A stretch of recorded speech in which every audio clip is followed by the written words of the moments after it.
ഒരു തെറ്റ് ചെയ്താൽ അത് ഏത് ഉന്നതനായാലും ഒരിക്കൽ ശിക്ഷിക്കപ്പെടുമെന്നതാണ് ഇന്ത്യൻ ജുഡീഷ്യറിയുടെ കരുത്ത്.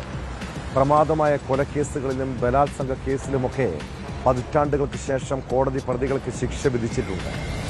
എന്നാൽ ഒരു കേസ് അട്ടിമറിക്കാൻ കോടതിയിൽ നിന്നും തൊണ്ടി മുതൽ മാറ്റിയ സംഭവം, അതിന് കൂട്ടുനിന്ന പ്രതിഭാഗം അഭിഭാഷകൻ തന്നെ പിന്നീട് ശിക്ഷിക്കപ്പെടുന്ന അപൂർവമായ കേസ്. തൊണ്ടി മുതലായ അടിവസ്ത്രത്തിൽ തിരിമറി നടത്തിയ കേസിൽ മുൻ മന്ത്രിയും നിലവിൽ MLAയുമായ ആന്റണി രാജു ശിക്ഷിക്കപ്പെടുന്നത് സംഭവം നടന്ന് 3.5 പതിറ്റാണ്ടിന് ശേഷമാണ്. കോടതി തടവ് ശിക്ഷ വിധിച്ചതോടെ ആന്റണി രാജുവിൻ്റെ രാഷ്ട്രീയ ഭാവി തന്നെയാണ് ഇതോടെ അവസാനിക്കുന്നത്. ഈ കേസിനൊപ്പം രാഹുൽ മാങ്കൂട്ടത്തിന് കുരുക്കാകുന്ന പുതിയ പരാതിയും ഉൾപ്പെടെ വിശദമായി പരിശോധിക്കുകയാണ് പോലീസ് പട്രോൾ. സ്വാഗതം.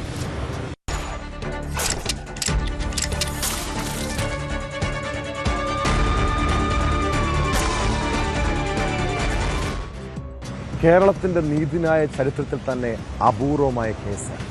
പ്രതിഭാഗം അഭിഭാഷകനും കോടതി ജീവനക്കാരനും പ്രതിയായ തൊണ്ടി മുതൽ തിരിമറി കേസ് രാഷ്ട്രീയ രംഗത്ത് തന്നെ ഏറെ കോളിളക്കം സൃഷ്ടിച്ചതാണ്. മുൻ മന്ത്രിയും നിലവിൽ MLAയുമായ ആന്റണി രാജു ശിക്ഷിക്കപ്പെടുമ്പോൾ അതൊരിക്കൽ കോടതിയിൽ അപമാനിക്കപ്പെട്ട പോലീസിൻ്റെ വിജയം കൂടിയാണ്. തൊണ്ടി മുതൽ തിരിമറി കേസിൽ ആന്റണി രാജുവിനും മുൻ കോടതി ജീവനക്കാരനായ ജോസിനും 3 വർഷം തടവാണ് ശിക്ഷ. 2 വർഷത്തിന് മുകളിൽ ശിക്ഷ വിധിച്ചതിനാൽ ആന്റണി രാജുവിൻ്റെ MLA പദവി നഷ്ടമാകും. അപ്പീൽ നൽകാനായി ആന്റണി രാജുവിനും ജോസിനും 1 മാസത്തേക്ക് ജാമ്യം അനുവദിച്ചിട്ടുണ്ട്. വിധി വന്നതോടെ ആന്റണി രാജുവിന് തെരഞ്ഞെടുപ്പിൽ മത്സരിക്കുന്നതിലും അയോഗ്യതയുണ്ടാകും.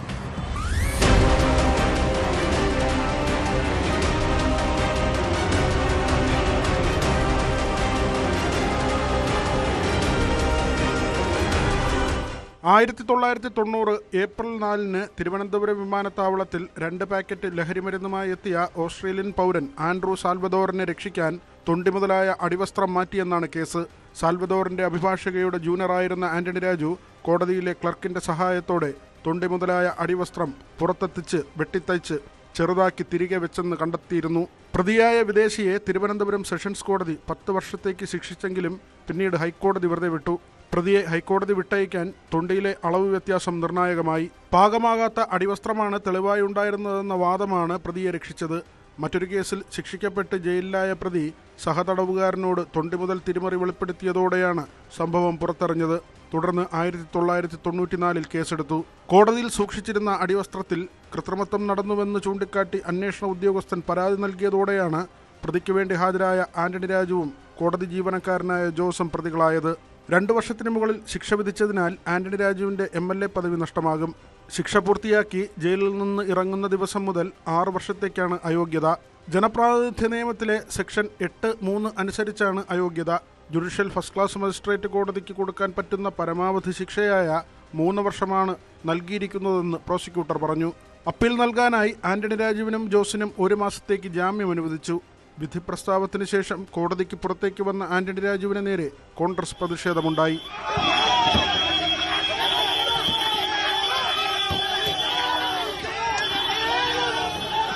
ന്യൂസ് 18 തിരുവനന്തപുരം. തൊണ്ടി മുതൽ തിരിമറി കേസിൽ ആന്റണി രാജു കുറ്റക്കാരനാണെന്ന് കണ്ടെത്തി കോടതി ശിക്ഷ വിധിച്ചപ്പോൾ സൈബറിടത്തിൽ വീണ്ടും ചർച്ചയാവുകയാണ് ശ്രീനിവാസൻ ചിത്രം ആനവാൽ മോതിരം. ഓസ്ട്രേലിയൻ പൗരൻ ലഹരി കേസിൽ അറസ്റ്റിലാകുന്നത് 1990 ഏപ്രിലാണ്. പിറ്റേ വർഷം പുറത്തിറങ്ങിയ സിനിമയിലും സമാനമായ രംഗമുണ്ട്. ലഹരി കേസിലെ തൊണ്ടി മുതൽ കോടതിയിൽ വെച്ച് നഷ്ടപ്പെട്ടതും കേസിൽ പോലീസിന് തിരിച്ചടിയായതുമെല്ലാം രസകരമായാണ് ശ്രീനിവാസൻ ചിത്രത്തിൽ അവതരിപ്പിക്കുന്നത്. സിനിമയിൽ പോലീസിന് കോടതിയിൽ നിന്ന് തിരിച്ചടി ഉണ്ടായപ്പോൾ യഥാർത്ഥ കഥയിലെ ക്ലൈമാക്സിൽ പോലീസിനാണ് വിജയം.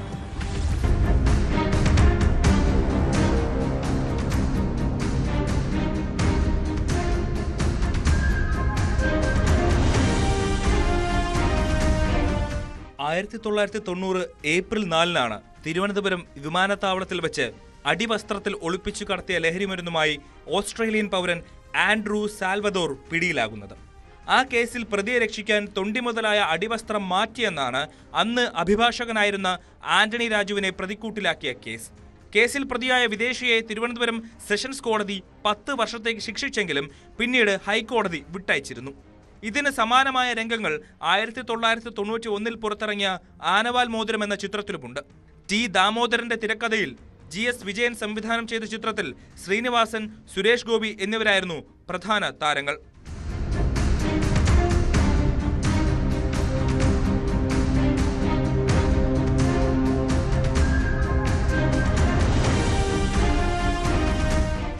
സിനിമയിലെ വില്ലനായ ആൽബർട്ടോ ഫെല്ലിനി എന്ന വിദേശ പൗരനെ ശ്രീനിവാസന്റെ കഥാപാത്രമായ CI ജെയിംസ്, സുരേഷ് ഗോപിയുടെ SI നന്ദകുമാർ എന്നിവരടങ്ങുന്ന സംഘം പിടികൂടുന്നതാണ് സിനിമയിലെ രംഗം.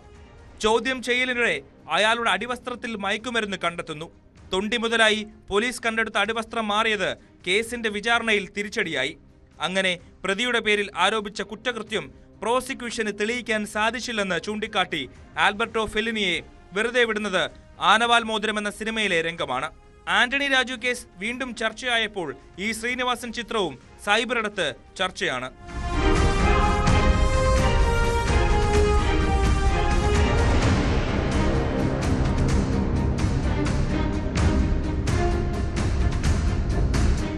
യഥാർത്ഥ സംഭവത്തിൽ 1990 നടന്ന കേസിൽ ഓസ്ട്രേലിയക്കാരൻ ആൻഡ്രൂ സാൽവദോർ സർവലിയെ വെറുതെ വിട്ടതിന് പിന്നാലെ കേസിൽ കൃത്രിമം നടന്നുവെന്ന് ചൂണ്ടിക്കാട്ടി അന്വേഷണ ഉദ്യോഗസ്ഥൻ CI KK ജയമോഹൻ ഹൈക്കോടതി വിജിലൻസിന് പരാതി നൽകിയിരുന്നു. 3 വർഷം നീണ്ട പരിശോധനയ്ക്കൊടുവിലാണ് വിഷയത്തിൽ കേസെടുത്ത് അന്വേഷണം നടത്താൻ പോലീസിന് ഹൈക്കോടതി നിർദ്ദേശം നൽകിയത്. ഓസ്ട്രേലിയയിലേക്ക് കടന്ന ആൻഡ്രൂ അവിടെ കൊലക്കേസിൽ പെടുകയും തടവിൽ വെച്ച് സഹതടവുകാരനോട് കേരളത്തിലെ കേസിനെ കുറിച്ച് പറയുകയുമായിരുന്നു. തുടർന്ന് ഇന്റർപോളാണ് CBIക്ക് വിവരം കൈമാറുന്നത്. CBI കേരള പോലീസിന് കത്ത് നൽകി. തുടർന്നാണ് ആന്റണി രാജുവിനെതിരെ കേസെടുത്തത്. തൊണ്ടി മുതലായ അടിവസ്ത്രത്തിൽ തിരിമറി നടത്തി പ്രതിക്ക് ശിക്ഷയിൽ നിന്ന് രക്ഷപ്പെടാൻ അവസരമൊരുക്കി എന്ന കേസിലാണ് അഭിഭാഷകനായിരുന്ന ആന്റണി രാജു കുറ്റക്കാരനാണെന്ന് നെടുമങ്ങാട് ജുഡീഷ്യൽ ഫസ്റ്റ് ക്ലാസ് കോടതി കണ്ടെത്തിയത്.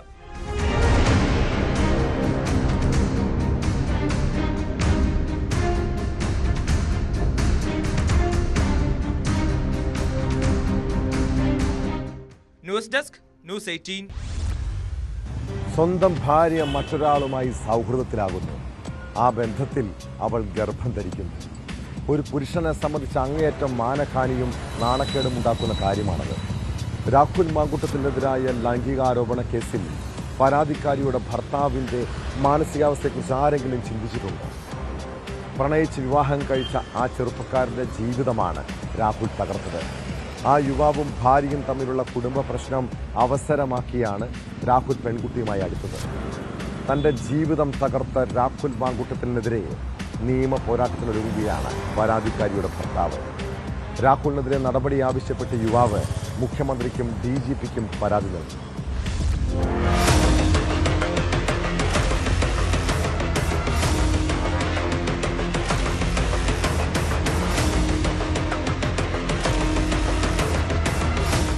ലൈംഗികമായി ചൂഷണം ചെയ്തെന്നും ഗർഭം അലസിപ്പിക്കാൻ നിർബന്ധിച്ചുവെന്നും പരാതി നൽകിയ യുവതിയുടെ ഭർത്താവാണ് രാഹുൽ മാങ്കൂട്ടത്തിനെതിരെ മുഖ്യമന്ത്രിക്ക് പരാതി നൽകിയത്.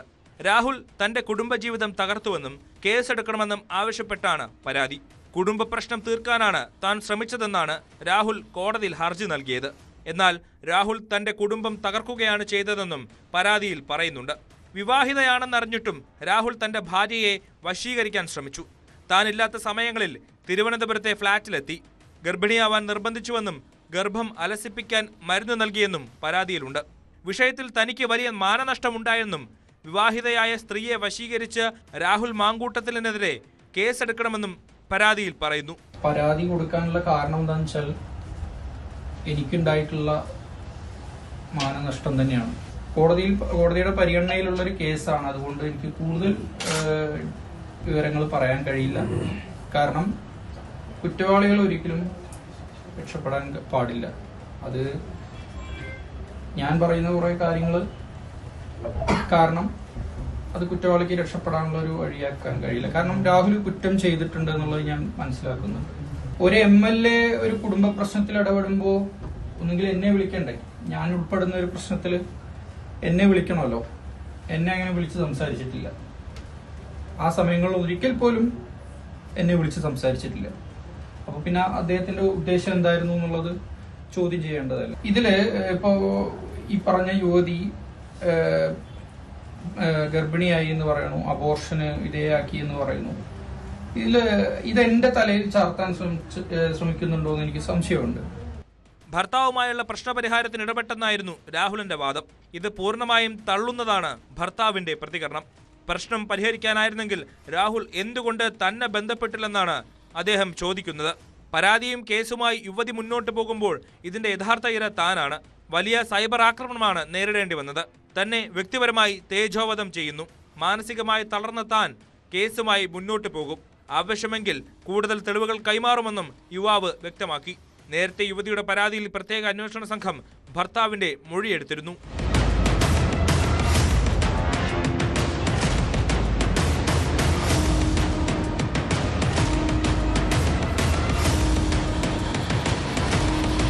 ന്യൂസ് 18 പാലക്കാട്. പൊതുപ്രവർത്തകരും രാഷ്ട്രീയക്കാരും പൊതുവിടത്തും വ്യക്തിജീവിതത്തിലും മാന്യത പുലർത്തേണ്ടവരാണ്. ഉന്നത രാഷ്ട്രീയ നേതാവിന് മാത്രമല്ല, സാധാരണ പ്രവർത്തകർക്കും അത് ബാധകമായിരിക്കണം. എന്നാൽ ഇക്കാലത്ത് പൊതുപ്രവർത്തനത്തിന്റെ മറവിൽ നടക്കുന്ന അഴിഞ്ഞാട്ടം കണ്ടില്ലെന്ന് നടിക്കാനാവില്ല. പാലക്കാട് ആലത്തൂരിൽ വയോധികയ്ക്ക് നേരെ ലൈംഗിക അതിക്രമം നടത്തിയത് BJP പ്രാദേശിക നേതാവാണ്. BJP ബൂത്ത് പ്രസിഡന്റ് സുരേഷിനെതിരെയാണ് പരാതി. പോലീസ് കേസെടുത്തതിന് പിന്നാലെ പ്രതി ഒളിവിൽ പോയി. ആലത്തൂരിൽ പുറമ്പോക്കിൽ താമസിക്കുന്ന 65-കാരിക്ക് നേരെയാണ് ലൈംഗിക അതിക്രമം ഉണ്ടായത്.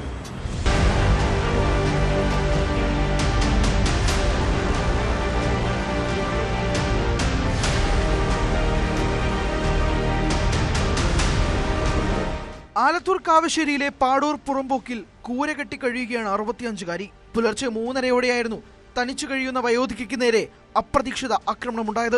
ഉറങ്ങിക്കിടക്കുമ്പോൾ കൂര പൊളിക്കുന്ന ശബ്ദം കേട്ടാണ് ഞെട്ടി ഉണർന്നത്. വയോധിക കുതറിമാറി പുറത്തേക്ക് ഓടി രക്ഷപ്പെടുകയായിരുന്നു. അതിക്രമത്തെ പ്രതിരോധിക്കാൻ ശ്രമിച്ച വയോധികയെ കഴുത്ത് ഞെരിച്ച് കൊല്ലാനും പ്രതി ശ്രമിച്ചു. ബഹളം കേട്ട് സമീപവാസികൾ ഓടിക്കൂടി. ഇവരാണ് വൃദ്ധയെ ആശുപത്രിയിലേക്ക് മാറ്റിയത്. വയോധികയുടെ പരാതിയിൽ പോലീസ് കേസെടുത്ത് അന്വേഷണം തുടങ്ങി.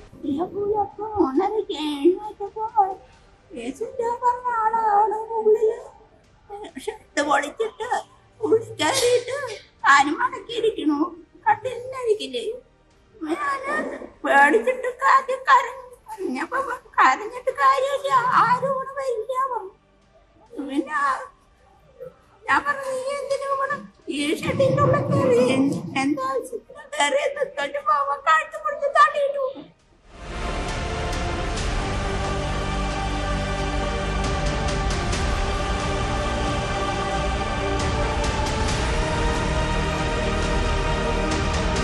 സംഭവം നടക്കുന്നതിന് മണിക്കൂറുകൾക്ക് മുമ്പ് പ്രതി സുരേഷും മറ്റ് 3 പേരും പാടൂർ അങ്ങാടിയിൽ പരസ്യ മദ്യപാനം നടത്തിയതിന്റെ ദൃശ്യങ്ങളും പുറത്തു വന്നിട്ടുണ്ട്. മദ്യലഹരിയിൽ അങ്ങാടിയിലെ ഡിവൈഎഫ്ഐയുടെ ഫ്ലെക്സ് ബോർഡ് തകർത്തതിനും സുരേഷിനും സംഘത്തിനുമെതിരെ കേസെടുത്തിട്ടുണ്ട്. ഒളിവിൽ പോയ പ്രതിക്കായി അന്വേഷണം ഊർജിതമാക്കിയതായി ആലത്തൂർ പോലീസ് അറിയിച്ചു.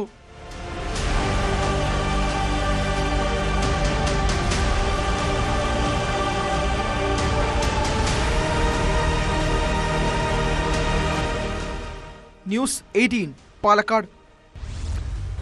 കുട്ടികൾ വീടിന് പുറത്ത് കളിക്കാനും സൈക്കിൾ ചവിട്ടാനും ഒക്കെ പോകുമ്പോൾ മാതാപിതാക്കളുടെ ശ്രദ്ധ അവരുടെ മേലുണ്ടാകണം കേട്ടോ. കാരണം ഇപ്പോൾ ആരെയും വിശ്വസിക്കാൻ കഴിയാത്ത കാലമാണ്. തിരുവനന്തപുരം നെടുമങ്ങാട് വീടിന് പുറത്ത് സൈക്കിൾ ചവിട്ടി നടന്ന 13-കാരനെ പീഡിപ്പിച്ചത് അയൽവാസിയാണ്. കുട്ടിയുമായി സൗഹൃദത്തിലായ ശേഷമാണ് 60-കാരൻ ലൈംഗികമായി ചൂഷണം ചെയ്തത്. കേസിൽ നെടുമങ്ങാട് പത്താംകല്ല് സ്വദേശി ഷിയാദ് മൊയ്തീനെ പോലീസ് അറസ്റ്റ് ചെയ്തു.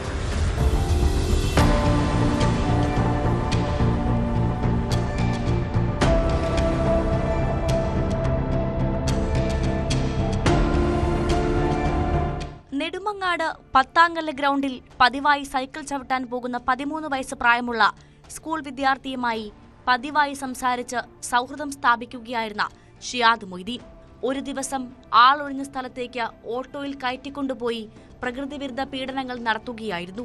അതിനുശേഷം കുട്ടിക്ക് ഇയാൾ 10 രൂപ കൊടുക്കുകയും ചെയ്തു.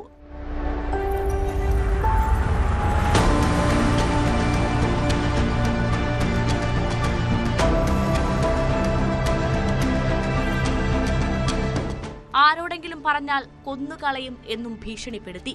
തുടർന്നും പല ദിവസങ്ങളിലും ഓട്ടോയിൽ കൂട്ടിക്കൊണ്ടുപോയി പത്താംകല്ല് സമീപമുള്ള ആളൊഴിഞ്ഞ സ്ഥലത്ത് വെച്ച് പീഡനം തുടരുകയായിരുന്നു. ആളൊഴിഞ്ഞ സ്ഥലത്ത് ഓട്ടോ കിടക്കുന്നത് കണ്ട് സംശയം തോന്നിയ നാട്ടുകാരാണ് പോലീസിൽ വിവരമറിയിച്ചത്. കോടതിയിൽ ഹാജരാക്കിയ പ്രതിയെ റിമാൻഡ് ചെയ്തു.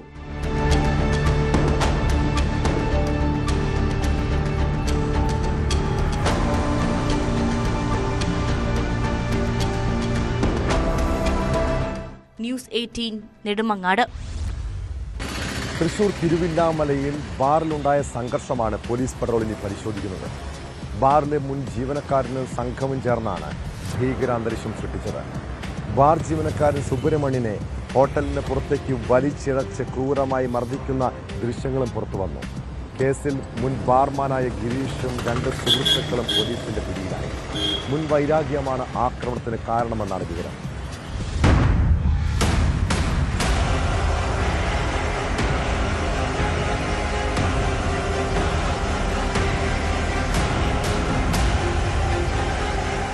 മാരകായുധങ്ങളുമായി എത്തിയ ഗിരീഷും സംഘവും ഹോട്ടൽ വെയിറ്ററായ സുബ്രഹ്മണ്യനെ റെസ്റ്റോറന്റിൽ നിന്ന് വിളിച്ചിറക്കി മർദ്ദിക്കുകയായിരുന്നു.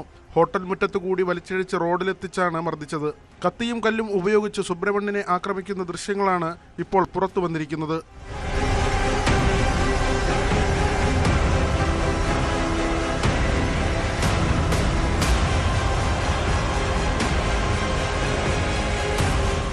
ബാറിലെത്തി മദ്യപിച്ച ഗിരീഷ് സുബ്രഹ്മണ്യനുമായി വാക്കുതർക്കമുണ്ടായി. അതിന്റെ വൈരാഗ്യമാണ് മർദ്ദന കാരണം.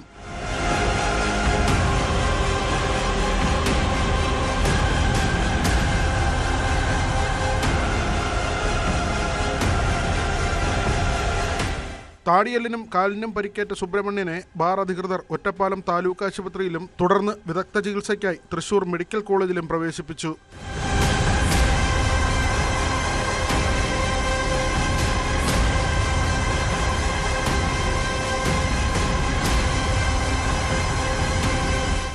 ന്യൂസ് 18 തൃശൂർ. കോഴിക്കോട് കുതിരവട്ടത്ത് നിന്ന് ചാടിപ്പോയ ദൃശ്യ കൊലക്കേസ് പ്രതി ബിനീഷ് സംസ്ഥാനം വിട്ടിരിക്കുന്നു. പ്രതി രക്ഷപ്പെട്ട 5 ദിവസം പിന്നിടുമ്പോഴും പോലീസ് ഇരുട്ടിൽ തപ്പുകയാണ്. ബിനീഷ് കേരളം വിട്ടിരിക്കാമെന്ന നിഗമനത്തിലാണ് ഇപ്പോൾ അന്വേഷണ സംഘം. ഇതോടെ പ്രതിക്കായി 4 ഭാഷകളിൽ പോലീസ് ലുക്കൌട്ട് നോട്ടീസ് പുറത്തിറക്കി. ഇയാൾക്ക് രക്ഷപ്പെടാൻ ആരുടെയും സഹായം ലഭിച്ചില്ലെന്നാണ് പോലീസ് പറയുന്നത്.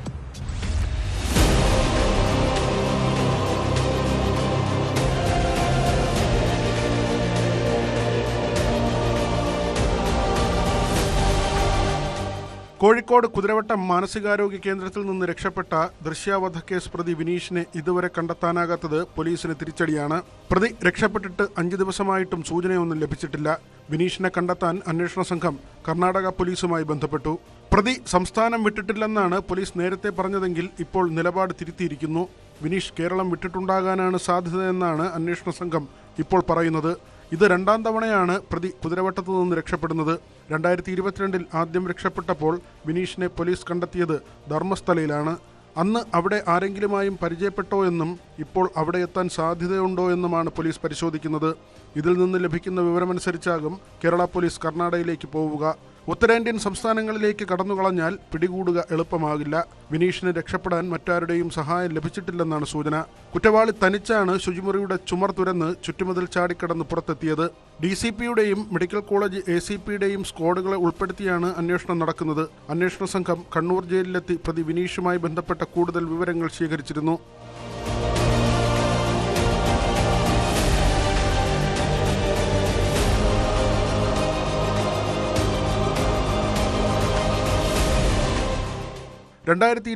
ാണ് പ്രണയാഭ്യർത്ഥന നിരസിച്ചതിന് പെരിന്തൽമണ്ണ സ്വദേശിയായ ദൃശ്യയെ വിനീഷ് കുത്തിക്കൊലപ്പെടുത്തിയത്. ദൃശ്യയുടെ പിതാവിന്റെ വ്യാപാര സ്ഥാപനത്തിന് തീയിട്ട ശേഷമാണ് വീട്ടിൽ അതിക്രമിച്ചു കയറി പ്രതി പെൺകുട്ടിയെ കുത്തിവീഴ്ത്തിയത്. റിമാൻഡിലായ വിനീഷിനെ കണ്ണൂർ സെൻട്രൽ ജയിലിൽ പ്രവേശിപ്പിച്ചിരുന്നു. ഇതിനിടെ മാനസികാസ്വാസ്ഥ്യം പ്രകടിപ്പിച്ച ഇയാളെ 2022 കുതിരവട്ടത്തേക്ക് മാറ്റി. എന്നാൽ ഇവിടെ നിന്ന് ചാടിപ്പോയ ഇയാൾ പോലീസ് പിടിയിലായി. 2 ആഴ്ച മുൻപാണ് വിനീഷിനെ വീണ്ടും മാനസികാരോഗ്യ കേന്ദ്രത്തിൽ പ്രവേശിപ്പിച്ചത്. മുമ്പ് ഒരു തവണ കുതിരവട്ടത്തു നിന്ന് രക്ഷപ്പെട്ട പ്രതിയായിട്ടും വേണ്ടത്ര സുരക്ഷയില്ലാതെ ഇയാളെ പാർപ്പിച്ചതിനെതിരെ വ്യാപക വിമർശനമുയരുന്നുണ്ട്.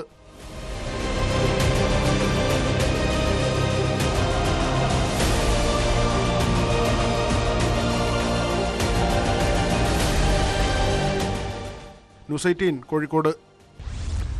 തിരുവനന്തപുരം സ്വദേശിയായ വയോധികൻ ഇപ്പോൾ വെർച്വൽ അറസ്റ്റിനെ കുറിച്ച് കേൾക്കുമ്പോഴേ പേടിയാണ്. സൈബർ തട്ടിപ്പുകാരുടെ വലയിൽപ്പെട്ട് ആത്മഹത്യയെക്കുറിച്ച് ചിന്തിച്ചതാണ് 74-കാരൻ. തട്ടിപ്പുകാരുടെ ഭീഷണിക്ക് വഴങ്ങി പണം നിക്ഷേപിക്കാൻ ബാങ്കിലെത്തിയ ആ വയോധികൻ ഒന്നുറപ്പിച്ചിരുന്നു. സമ്പാദ്യം മുഴുവൻ നഷ്ടമായാൽ താനിനി ജീവിച്ചിരിക്കില്ല. എന്നാൽ ആത്മഹത്യയെന്ന് മനസ്സിൽ ഉറപ്പിച്ച ആ മനുഷ്യന് മുന്നിലേക്കാണ് ദൈവദൂതന്മാരായി ബാങ്ക് അധികൃതരും പോലീസും എത്തിയത്.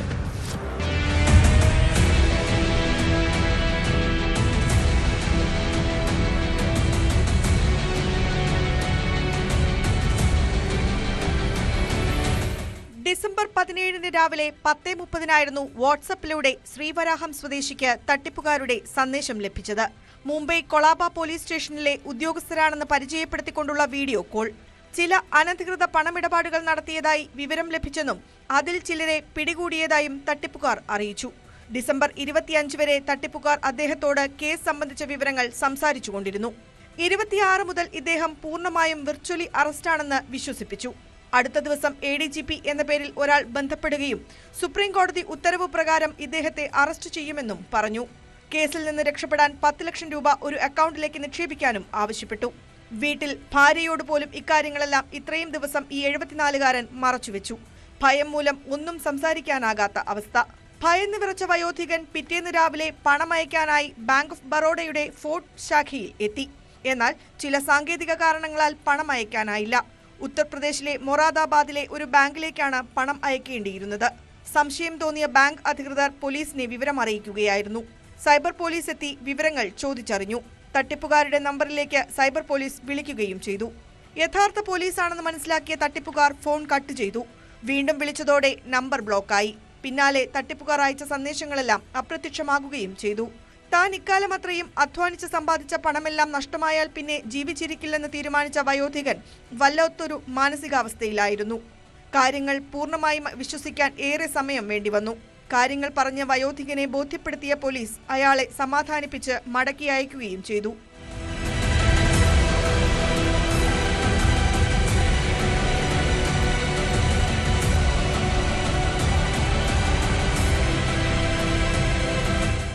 ന്യൂസ് 18 തിരുവനന്തപുരം. രാവിലെ ബൈക്കിൽ കറങ്ങി നടന്ന് പാൽ വിറ്റ് ഉപജീവനം നടത്തുന്നയാളാണ് മലപ്പുറം ചങ്ങരംകുളം സ്വദേശി കബീർ. എന്നാൽ ഇതുപോലുള്ള സാധാരണക്കാരെ പോലും കൊള്ളയടിക്കുന്ന കവർച്ചാ സംഘങ്ങളുണ്ട് നമ്മുടെ നാട്ടിൽ. കബീർ രാവിലെ പാൽ കച്ചവടം നടത്തുന്നതിനിടെയാണ് ബൈക്കിലെത്തിയ സംഘം പോലീസാണെന്ന് പറഞ്ഞ് ആക്രമിച്ച് ബൈക്കും പണവും മൊബൈൽ ഫോണും കവർന്നത്. സംഭവത്തിൽ ചങ്ങരംകുളം പോലീസ് കേസെടുത്ത് അന്വേഷണം തുടങ്ങിയിട്ടുണ്ട്. പ്രദേശത്തെ CCTV ദൃശ്യങ്ങൾ കേന്ദ്രീകരിച്ചാണ് അന്വേഷണം.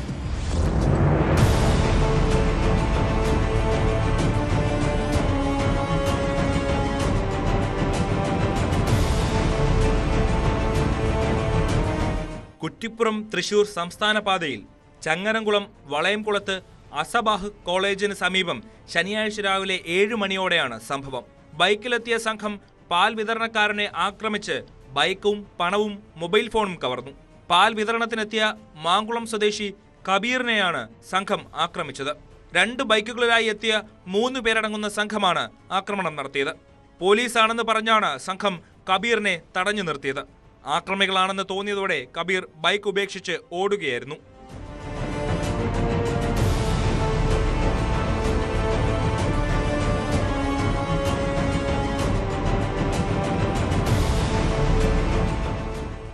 സംഭവത്തിനിടെ പെട്രോളിംഗിലുണ്ടായിരുന്ന പോലീസ് സംഘം എത്തിയെങ്കിലും അക്രമി സംഘം സ്കൂട്ടറും പണവും മൊബൈലും എടുത്ത് രക്ഷപ്പെടുകയായിരുന്നു.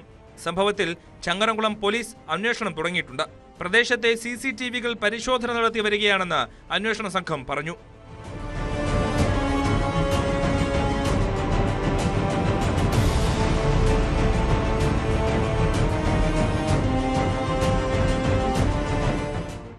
ന്യൂസ് 18 തിരൂർ. കർണാടകയെ ഞെട്ടിച്ച ജ്വല്ലറി കവർച്ചയിൽ ഒരാഴ്ച കഴിഞ്ഞിട്ടും പ്രതികളെ കണ്ടെത്താനാകാതെ പോലീസ് ഇരുട്ടിൽ തപ്പുന്നു. കഴിഞ്ഞ ഞായറാഴ്ചയാണ് മൈസൂരു ഹൊൻസൂരിലെ മലയാളിയുടെ ഉടമസ്ഥയിലുള്ള ജ്വല്ലറിയിൽ തോക്ക് ചൂണ്ടി 10 കോടി രൂപ വിലമതിക്കുന്ന സ്വർണ്ണാഭരണങ്ങൾ കവർന്നത്. CCTV ദൃശ്യങ്ങൾ പുറത്തു വന്നെങ്കിലും പ്രതികളെ കണ്ടെത്താനാകാത്തത് അന്വേഷണ സംഘത്തിന് തിരിച്ചടിയാണ്. അതിനിടെ കേസ് അന്വേഷണത്തിന്റെ മേൽനോട്ടം വഹിച്ചിരുന്ന മൈസൂരു SP-യെ സ്ഥലം മാറ്റിയ നടപടി ദുരൂഹതയ്ക്കിടയാക്കിയിട്ടുണ്ട്.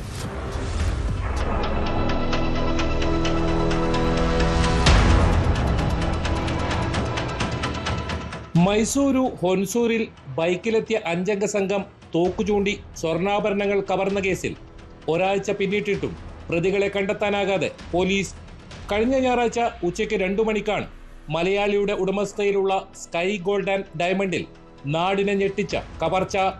8 മിനിറ്റ് കൊണ്ട് സംഘം 8.5 കിലോ സ്വർണ്ണ വജ്രാഭരണങ്ങളാണ് കവർന്നത്. 10 കോടിയോളം രൂപ വിലമതിക്കുന്ന സ്വർണ്ണാഭരണങ്ങൾ കവർച്ച ചെയ്തുവെന്നാണ് FIR. തടയാൻ ശ്രമിച്ച ജീവനക്കാർക്ക് നേരെ സംഘം 2 തവണ വെടിയുതിർത്തു. കവർച്ചാ സംഘത്തിന്റെ CCTV ദൃശ്യങ്ങൾ പുറത്തു വന്നിരുന്നു. ഇതിൽ 2 പ്രതികളുടെ മുഖം വ്യക്തമാണ്. എന്നാൽ ഇവർ ആരാണെന്നതിൽ പോലീസിന് ഇതുവരെ സൂചനയൊന്നും ലഭിച്ചിട്ടില്ല. 3 ദിവസം മുൻപ് ഹൊൻസൂരിലെ ഒരു ലോഡ്ജിൽ തങ്ങിയാണ് സംഘം കവർച്ച ആസൂത്രണം ചെയ്തതെന്ന് പോലീസ് കണ്ടെത്തിയിട്ടുണ്ട്. അതേസമയം കവർച്ചയ്ക്ക് ശേഷം സംഘം എങ്ങോട്ട് പോയി എന്നതിൽ ഒരു വ്യക്തതയുമില്ല. ഇതിനിടയിൽ ജ്വല്ലറി കവർച്ച കേസ് അന്വേഷണം മേൽനോട്ടം വഹിച്ചിരുന്ന മൈസൂർ SP വിഷ്ണുവർദ്ധനെ സ്ഥലം മാറ്റിയ നടപടി ദുരൂഹതയ്ക്കിടയാക്കിയിട്ടുണ്ട്. മുഖ്യമന്ത്രി സിദ്ധരാമയ്യയുടെ സ്വന്തം ജില്ലയിൽ പട്ടാപ്പകൽ നടന്ന ഞെട്ടിപ്പിക്കുന്ന കവർച്ചയിൽ പോലീസിന് തുമ്മുണ്ടാക്കാൻ സാധിക്കാത്തത് ആഭ്യന്തര വകുപ്പിന് നാണക്കേടുണ്ടാക്കിയിട്ടുണ്ട്.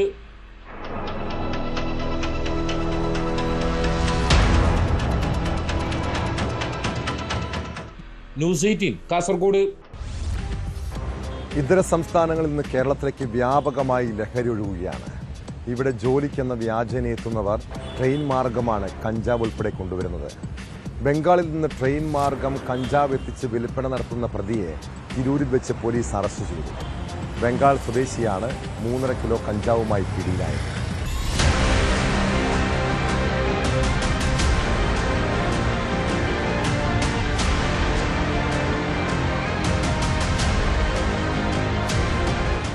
തിരൂരിലും പരിസര പ്രദേശങ്ങളിലുമായി യുവാക്കൾക്കിടയിൽ വിതരണം ചെയ്യുന്നതിനെത്തിച്ച 3.5 കിലോ കഞ്ചാവാണ് പിടികൂടിയത്. പയ്യനങ്ങാടി തങ്ങൾസ് റോഡിലെ വാടക ക്വാർട്ടേഴ്സിൽ നിന്നാണ് കഞ്ചാവ് പിടികൂടിയത്. വെസ്റ്റ് ബംഗാൾ ബോൾദഹ സ്വദേശി സാബുജ് മൊണ്ടലിനെയാണ് തിരൂർ പോലീസ് അറസ്റ്റ് ചെയ്തത്. ബംഗാളിൽ നിന്ന് ട്രെയിൻ മാർഗം കഞ്ചാവ് എത്തിച്ച് തിരൂരിൽ ചില്ലറ വിൽപ്പന നടത്തുന്ന ആളാണ് സാബുജ് എന്ന് പോലീസ് പറഞ്ഞു. കഞ്ചാവ് ചെറുപുതികൾ ആക്കി ആവശ്യക്കാരായ യുവാക്കൾക്ക് എത്തിച്ചു നൽകുന്നതാണ് രീതി.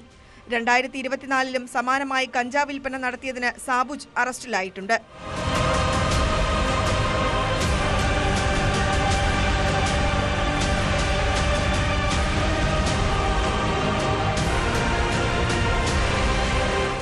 ന്യൂസ് 18 തിരൂർ. ആരാണ് എൻ്റെ സങ്കടവും ദുഃഖവും ഒക്കെ കേൾക്കാനുള്ളത്? എനിക്ക് ഈ ലോകത്ത് ആരുമില്ലെന്നേ. ചില നിമിഷങ്ങളിൽ, അതായത് തനിച്ചിരിക്കുമ്പോൾ നിങ്ങളുടെ മനസ്സിൽ ഇങ്ങനെ തോന്നാറുണ്ടോ? ഇനി എന്തിനു ജീവിക്കണമെന്ന ചിന്ത. പ്രിയപ്പെട്ടവരുടെ സ്നേഹം നഷ്ടപ്പെടുമ്പോൾ, മനസ്സിൽ വല്ലാത്ത പിരിമുറുക്കമുണ്ടാകുമ്പോൾ ആത്മഹത്യയെക്കുറിച്ച് ചിന്തിക്കുന്നവരുണ്ട്. ഉന്നത വിദ്യാഭ്യാസവും ഭേദപ്പെട്ട ജോലിയുമൊക്കെ ഉണ്ടെങ്കിലും ചില സങ്കടങ്ങൾ ഉള്ളിലൊരു നൊമ്പരമായിരിക്കും. ആലപ്പുഴ അമ്പലപ്പുഴയിൽ യുവ അഭിഭാഷക ആത്മഹത്യ ചെയ്ത സംഭവത്തെക്കുറിച്ചാണ് പറഞ്ഞു വരുന്നത്. പുന്നപ്ര പറവൂർ സ്വദേശിനി അഡ്വക്കേറ്റ് രഞ്ജിതയാണ് വീടിനുള്ളിൽ തൂങ്ങി മരിച്ചത്. എന്നാൽ മരണകാരണം വ്യക്തമല്ല. ഇതുപോലെ ആത്മഹത്യാ പ്രവണത തോന്നിയാൽ ആരോടെങ്കിലും ഒന്ന് മനസ്സ് തുറക്കണം കേട്ടോ. പരമാവധി ഒറ്റയ്ക്കിരിക്കാതിരിക്കാൻ ശ്രമിക്കണം. ആത്മഹത്യ ഒന്നിനും ഒരു പരിഹാരമല്ലെന്ന തിരിച്ചറിവാണ് വേണ്ടത്. ഇതോടെ പോലീസ് പെട്രോൾ പൂർണ്ണമാകുന്നു. നമസ്കാരം.